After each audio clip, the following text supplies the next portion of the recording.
혹시 요즘 밤마다 깨는 일이 반복되고 있지는 않으신가요? 잠들었다가 새벽 2시, 3시쯤 눈이 번쩍 떠지고 다시 잠이 오지 않아 뒤척이다가 결국 피곤한 아침을 맞이하는 경험, 최근에 더 자주 겪고 계시지요? 많은 분들이 나이 들면 원래 잠이 줄어드는 거지라며 그냥 넘깁니다. 하지만 이것은 단순한 노화 현상이 아닙니다. 몸이 보내는 중요한 위험 신호일 수 있습니다. 수면은 우리 몸을 회복시키고 재생시키는 가장 중요한 시간입니다. 그런데 이 시간이 무너지면 어떤 일이 벌어질까요? 호르몬 균형이 흔들리면서 체온 조절이 어렵고 면역력이 약해집니다. 뼈와 근육이 점점 약해지고 기억력과 집중력은 빠르게 떨어집니다. 심지어 치매, 우울증, 고혈압, 심장병 같은 무서운 질환이 조용히 시작되기도 합니다.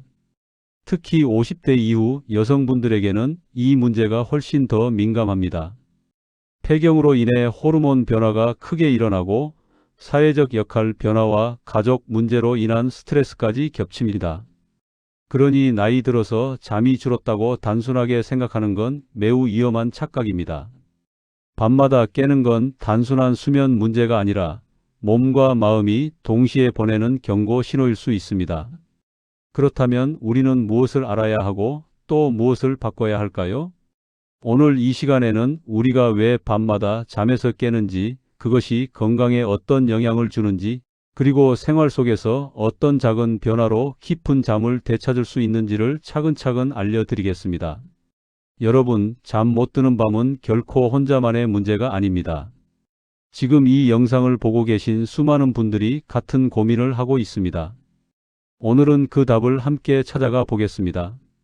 지금부터 시작합니다. 자, 그렇다면 왜 50대 이후 여성들은 밤마다 자주 깨는 걸까요? 첫 번째 이유는 호르몬의 변화입니다.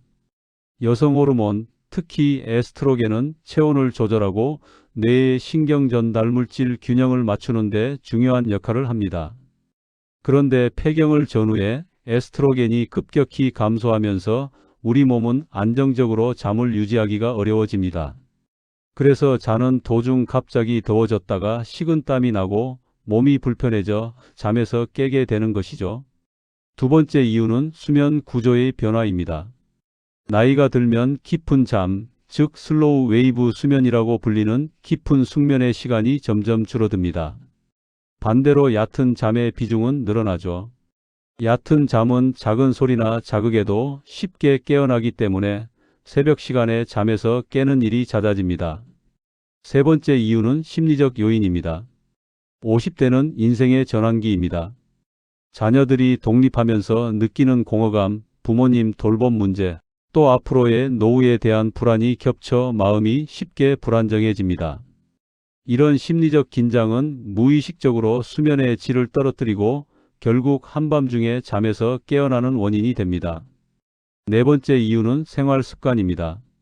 저녁 늦게까지 카페인을 섭취하거나 자기 전까지 스마트폰을 손에서 놓지 못하는 습관, 혹은 늦은 저녁 식사로 인한 소화 불량 등이 모두 밤중 각성을 부르는 요인이 됩니다.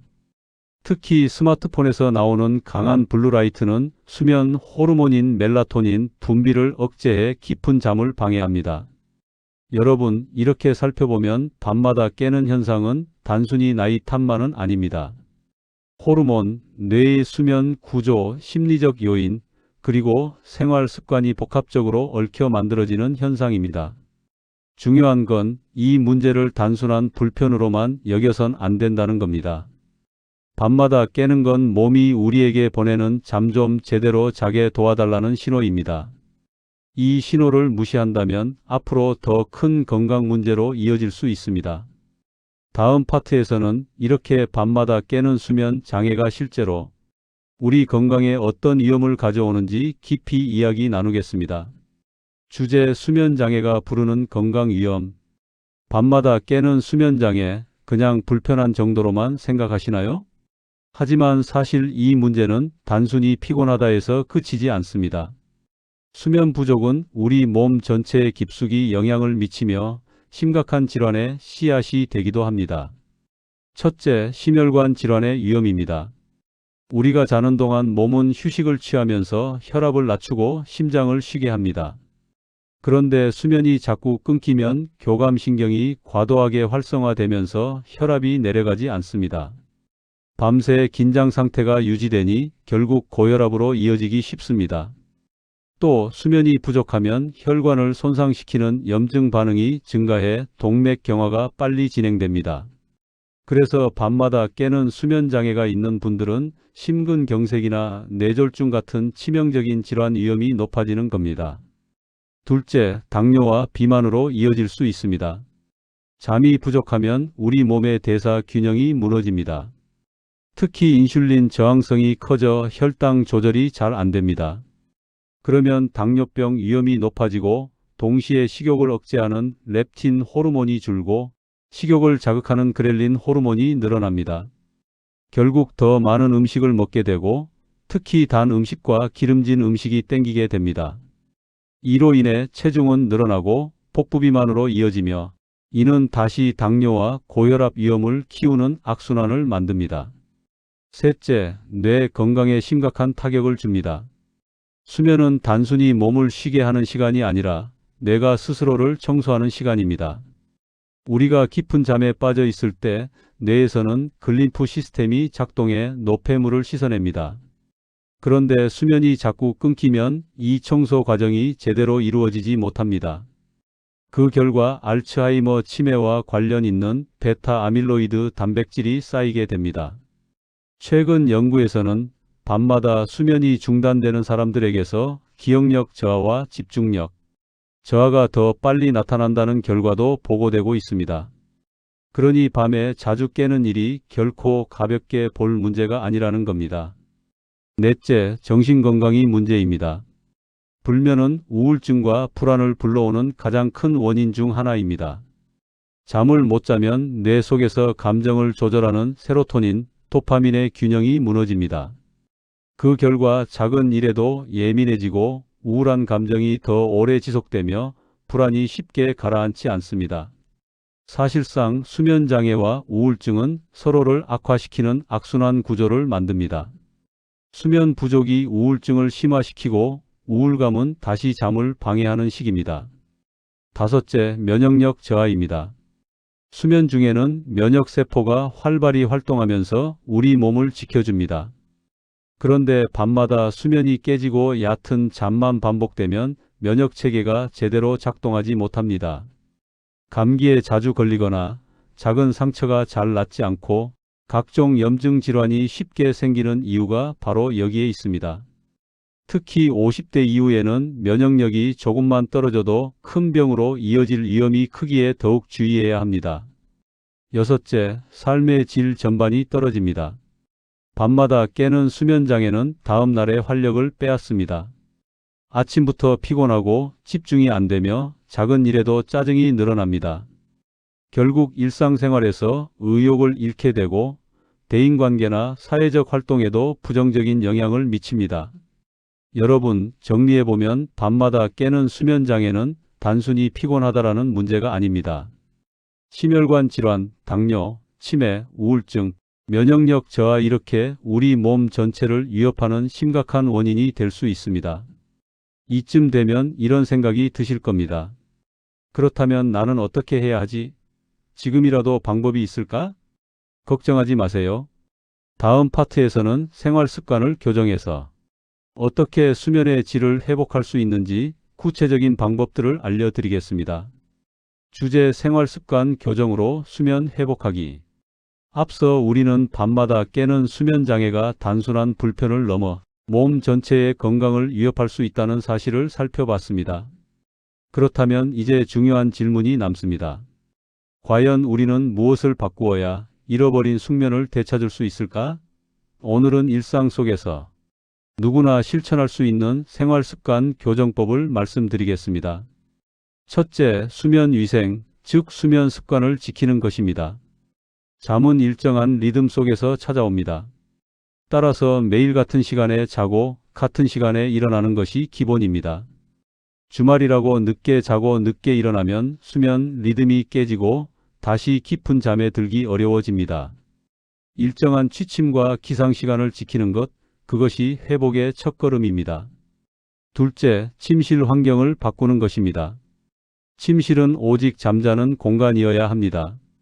혹시 침대에서 스마트폰을 하거나 TV를 보시는 습관이 있으신가요? 이렇게 되면 뇌는 침대를 휴식의 장소가 아니라 각성의 장소로 기억합니다. 침대는 잠을 자거나 휴식을 취할 때만 사용해야 합니다. 그리고 침실은 최대한 어둡고 조용해야 합니다. 빛은 멜라토닌 분비를 억제하고 소음은 얕은 잠을 반복하게 만듭니다. 필요하다면 암막 커튼, 귀마개, 수면 안대를 활용해 보시길 권합니다. 셋째, 낮 동안의 활동을 점검하는 것입니다. 햇빛은 수면의 가장 강력한 조절자입니다. 아침에 20분 이상 햇빛을 쬐면 우리 뇌는 밤이 되면 멜라토닌을 분비할 준비를 시작합니다. 하지만 하루 종일 집 안에만 있고 햇빛을 거의 보지 않으면 밤의 수면 리듬이 깨지기 쉽습니다. 또한 낮에 적절한 활동과 가벼운 운동은 숙면에 큰 도움이 됩니다. 단, 자기 전 격렬한 운동은 오히려 각성을 유발하므로 주의해야 합니다. 넷째, 카페인과 알코올을 줄이는 것입니다. 커피나 녹차, 콜라 같은 음료는 카페인이 들어있어 각성을 오래 유지시킵니다. 나이가 들수록 카페인을 분해하는 속도가 늦어지기 때문에 오후 늦게 마신 커피 한 잔이 밤의 수면을 방해할 수 있습니다. 알코올도 마찬가지입니다. 술을 마시면 처음에는 쉽게 잠들 수 있지만 몇 시간 지나면 알코올이 분해되면서 몸이 각성되고 결국 새벽에 잠에서 깨게 됩니다. 술이 잠에 도움된다는 건 잘못된 생각입니다. 다섯째, 저녁 시간에 루틴을 만드는 것입니다. 잠들기 전 몸과 마음이 이제 쉴 시간이다라고 느낄 수 있도록 신호를 주는 게 필요합니다. 따뜻한 물로 샤워를 하거나 잔잔한 음악을 듣고 간단한 스트레칭을 하는 것만으로도 뇌는 안정감을 느끼고 수면 모드로 전환됩니다. 중요한 건 매일 반복해서 몸이 자동으로 반응하도록 만드는 것입니다. 여섯째, 전자기기 사용을 줄이는 것입니다. 스마트폰이나 TV에서 나오는 강한 블루라이트는 뇌를 자극해 멜라토닌 분비를 억제합니다. 자기 전 최소 1시간 전에는 전자기기 사용을 멈추는 것이 좋습니다. 만약 꼭 스마트폰을 써야 한다면 블루라이트 차단 모드를 켜고 화면 밝기를 최소화하세요. 일곱째, 작은 스트레스 관리입니다. 잠은 결국 마음의 상태와 깊게 연결되어 있습니다. 긴장과 불안이 풀리지 않으면 아무리 좋은 환경을 만들어도 쉽게 깨게 됩니다. 자기 전에 가볍게 호흡 명상을 하거나 하루 동안 감사한 일을 3가지 정도 적어보는 습관은 마음을 안정시키고 수면의 질을 높이는 데 큰 도움이 됩니다. 여러분, 여기서 중요한 건 완벽하게 지켜야 한다가 아닙니다. 작은 것부터 하나씩 실천하는 겁니다. 오늘은 잠들기 전 스마트폰 대신 책을 한 장 읽어보는 것, 내일은 저녁 30분 산책을 해보는 것, 이렇게 차근차근 쌓다 보면 반드시 달라집니다. 밤마다 깨는 수면장애는 결코 운명이 아닙니다. 우리가 생활을 어떻게 바꾸느냐에 따라 다시 깊은 잠을 회복할 수 있습니다. 다음 파트에서는 이렇게 생활 습관만으로 부족할 때 도움이 되는 음식과 영양관리법에 대해 자세히 말씀드리겠습니다. 주제 음식과 영양관리. 여러분, 깊은 잠을 위해 생활 습관이 중요하다는 점을 확인했죠. 그런데 우리가 매일 먹는 음식 역시 수면의 질을 좌우합니다. 사실 어떤 음식을 선택하느냐에 따라 밤이 달라질 수 있습니다. 오늘은 수면에 도움되는 음식과 피해야 할 음식, 그리고 꼭 챙겨야 할 영양소에 대해 말씀드리겠습니다. 첫째, 트립토판이 풍부한 음식입니다. 트립토판은 우리 몸에서 세로토닌이라는 행복 호르몬, 그리고 멜라토닌이라는 수면 호르몬을 만드는 데 꼭 필요한 아미노산입니다. 바나나, 두부, 달걀, 견과류, 우유 같은 음식에 많이 들어 있습니다. 특히 따뜻한 우유 한 잔은 트립토판과 칼슘을 동시에 공급해 뇌를 안정시키고 숙면을 유도하는 데 도움을 줍니다. 자기 전 간단하게 바나나 한 개나 삶은 달걀을 먹는 것도 좋은 방법입니다. 둘째, 마그네슘입니다. 마그네슘은 천연 진정제라고 불립니다. 근육을 이완시키고 신경을 안정시켜 깊은 잠에 빠질 수 있도록 도와줍니다. 대표적으로 아몬드, 호두, 시금치, 바나나, 해바라기 씨에 마그네슘이 풍부합니다. 간단히 하루 한 줌의 견과류를 챙기는 것만으로도 수면에 긍정적인 변화를 느낄 수 있습니다. 셋째, 칼슘과 비타민 D입니다. 칼슘은 신경 전달 물질을 조절해 수면 호르몬 분비에 관여하고 비타민 D는 이 칼슘이 제대로 작동하도록 돕습니다. 비타민 D는 햇볕을 통해서도 얻을 수 있지만 부족하기 쉬우니 음식으로 보충하는 것도 좋습니다. 연어, 고등어 같은 등푸른 생선, 달걀 노른자, 우유에 풍부합니다. 특히 여성에게는 뼈 건강에도 중요하니 일석이조 효과를 누릴 수 있습니다. 넷째, 허브차와 따뜻한 음료입니다. 자기 전 카페인이 없는 따뜻한 음료는 체온을 살짝 올리고 몸을 이완시켜 숙면을 돕습니다. 대표적인 게 캐모마일 차, 라벤더 차, 루이보스 차입니다. 이 차들은 신경을 안정시키고 불안을 완화하는 효과가 있어 긴장을 풀고 잠자리에 드는 데 큰 도움을 줍니다. 다섯째, 피해야 할 음식입니다. 수면을 방해하는 대표적인 음식은 기름지고 자극적인 음식입니다. 야식으로 치킨, 라면, 떡볶이 같은 음식을 자주 드시면 위장이 과부하되어 숙면을 방해합니다. 또 밤 늦게 단 음식을 먹으면 혈당이 급격히 오르면서 오히려 몸이 각성됩니다. 초콜릿 역시 카페인이 들어있기 때문에 밤에는 피하는 게 좋습니다. 술도 마찬가지입니다. 잠이 빨리 오는 것 같아도 결국 깊은 잠을 방해하고 새벽에 깨는 원인이 됩니다. 여섯째, 하루 식사 리듬 관리입니다. 저녁은 가볍게, 자기 최소 3시간 전에는 마무리하는 게 좋습니다. 포만감이 너무 크면 위가 소화하느라 뇌와 몸이 쉬지 못해 자는 내내 뒤척이게 됩니다. 반대로 너무 배가 고프면 공복감 때문에 쉽게 잠에서 깹니다.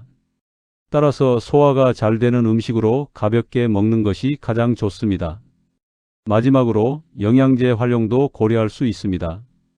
음식으로 충분히 보충하기 어렵다면 마그네슘 보충제나 멜라토닌 보조제를 의사와 상담 후 활용할 수 있습니다. 다만 모든 사람에게 필요한 건 아니므로 장기간 복용하기 전에 전문가와 상의하는 게 안전합니다.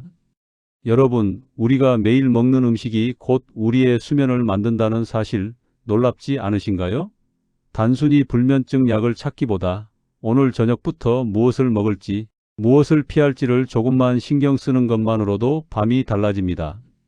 내일 아침 피곤한 얼굴 대신 상쾌한 미소로 하루를 시작하고 싶으시다면 오늘 저녁 식사부터 바꿔보시는 건 어떨까요? 다음 파트에서는 음식뿐 아니라 우리의 마음을 다스리는 방법, 즉 명상과 웃음, 그리고 정신건강관리가 어떻게 숙면을 되찾게 하는지 알려드리겠습니다. 주제 마음과 정신건강을 위한 치유법.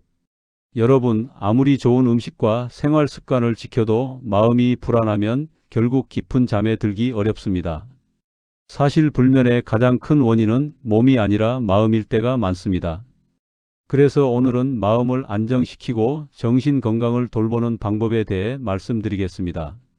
첫째, 호흡 명상입니다. 잠들기 전 불을 끄고 편안히 앉아 눈을 감습니다. 그리고 코로 천천히 숨을 들이마시며 머릿속으로 하나, 둘, 셋을 세고 내쉴 때는 하나, 둘, 셋, 넷을 세어봅니다. 들숨보다 날숨을 조금 더 길게 하면 뇌는 안정 신호를 받아 긴장을 풀게 됩니다. 이 단순한 호흡만으로도 심장 박동이 차분해지고 불안한 생각이 줄어들며 잠에 들 준비가 시작됩니다. 둘째, 마음 챙김 명상, 즉 마인드풀리스입니다. 하루 동안 쌓인 생각과 걱정이 머릿속에서 떠나지 않으면 잠들기가 어렵습니다. 이럴 땐 마음을 현재에 집중하는 훈련이 필요합니다. 지금 이 순간 내가 숨 쉬고 있다는 것만 느끼며 천천히 호흡에 집중하세요. 잡생각이 들어도 억지로 몰아내지 말고 이런 생각이 지나가고 있구나 하고 인정한 뒤 다시 호흡으로 돌아오는 겁니다. 이렇게 하면 불필요한 걱정에서 벗어나 마음이 편안해집니다. 셋째, 웃음의 힘입니다. 과학적으로도 웃음은 최고의 천연 수면제입니다. 웃으면 엔도르핀이 분비되어 기분이 좋아지고 스트레스 호르몬인 코르티솔이 줄어듭니다. 또 혈액순환이 활발해져 몸이 따뜻해지고 긴장이 풀리죠. 자기 전에 가벼운 코미디 영상을 보거나 가족과 짧은 농담을 나누는 것만으로도 충분합니다. 억지로라도 웃다 보면 마음이 가벼워지고 잠이 한결 쉬워집니다. 넷째, 감정 일기 쓰기입니다. 자기 전 노트에 오늘 있었던 일을 간단히 적어보세요. 오늘 힘들었던 일, 오늘 감사했던 일, 단 두세 줄만 적어도 좋습니다. 글로 감정을 정리하면 마음속 응어리가 풀리고 머리가 가벼워집니다. 감정을 글로 내보내는 순간 그 걱정은 머릿속이 아니라 종이에 머물게 되니까요. 다섯째, 사회적 교류입니다. 잠 못 드는 밤 혼자만 고립되었다는 생각은 더 큰 불안을 만듭니다. 하지만 같은 고민을 가진 사람들과 나누는 순간 마음이 한결 가벼워집니다. 가까운 친구와 전화로 짧게 대화하거나 온라인 커뮤니티에서 고민을 나누는 것도 좋습니다. 나만 이런 게 아니구나라는 깨달음만으로도 큰 위로가 됩니다. 여섯째, 자기 자신에게 긍정적인 말 건네기입니다. 많은 분들이 잠이 안 올 때 스스로를 탓합니다. 왜 나는 잠도 제대로 못 자지? 나는 문제가 있나? 이런 부정적인 자기 대화는 오히려 더 큰 불면을 부릅니다. 대신 오늘 하루 수고했어. 내일은 더 괜찮을 거야 하고 스스로를 다독여 보세요. 의외로 이런 작은 말 한마디가 마음을 따뜻하게 감싸며 수면을 돕습니다. 여러분, 정신 건강은 단순히 마음의 문제가 아닙니다. 뇌의 화학 작용과도 깊게 연결되어 있습니다. 불안과 우울을 관리하는 것은 곧 수면을 회복하는 일이고, 반대로 수면을 회복하는 것은 다시 마음을 건강하게 만드는 길입니다. 오늘 말씀드린 호흡, 명상, 웃음, 일기, 긍정적인 자기 대화는 거창한 것이 아닙니다. 하지만 이 작은 실천들이 모여서 우리의 밤을 바꿀 수 있습니다. 여러분, 잠은 단순히 눈을 감고 몸을 쉬는 시간이 아닙니다. 내 마음을 보듬고 치유하는 과정이기도 합니다. 지금 이 순간부터라도 스스로에게 조금 더 따뜻하게 대하고 마음을 돌보세요. 그러면 반드시 달라질 겁니다. 다음 마지막 파트에서는 오늘 배운 내용을 정리하면서 앞으로의 수면 건강을 위해 꼭 기억해야 할 핵심 메시지를 전해드리겠습니다. 오늘 우리는 밤마다 깨는 수면 장애가 단순히 불편한 현상이 아니라 우리 몸과 마음이 보내는 중요한 경고 신호라는 사실을 확인했습니다. 호르몬 변화, 생활 습관, 심리적 요인까지 여러 가지 이유가 복합적으로 작용해 깊은 잠을 방해한다는 것, 그리고 그로 인해 심혈관 질환, 당뇨, 치매, 우울증 같은 큰 병으로 이어질 수 있다는 것도 함께 살펴봤습니다. 하지만 동시에 우리는 답도 찾아냈습니다. 생활 습관을 조금만 바꿔도, 음식과 영양을 신경 써도, 마음을 다스리고 나 자신에게 따뜻한 말을 건네는 것만으로도 우리의 밤은 달라질 수 있습니다. 중요한 건 한 번에 완벽하게 고치는 것이 아닙니다. 오늘부터 단 한 가지라도 시작하는 것, 그것이 깊은 잠으로 가는 가장 확실한 길입니다. 여러분, 잠 못 이루는 밤은 결코 혼자만의 문제가 아닙니다. 지금 이 영상을 보고 계신 많은 분들이 같은 고민을 안고 있고 함께 해결책을 찾아가고 있습니다. 혹시 오늘도 새벽에 깨어 피곤한 하루를 보내셨다면 이 영상에서 들은 방법 중 하나라도 꼭 실천해 보시길 권합니다. 작은 변화가 쌓이면 반드시 큰 변화를 만들어냅니다. 오늘 밤은 어제보다 조금 더 편안하길, 내일 아침은 오늘보다 조금 더 상쾌하길 진심으로 바랍니다. 끝까지 함께 해주신 여러분 고맙습니다. 여러분의 건강한 수면과 행복한 하루를 응원합니다. 이 영상이 도움이 되셨다면 구독과 좋아요, 알림 설정까지 꼭 부탁드립니다. 오늘도 깊고 편안한 잠 이루시길 바랍니다.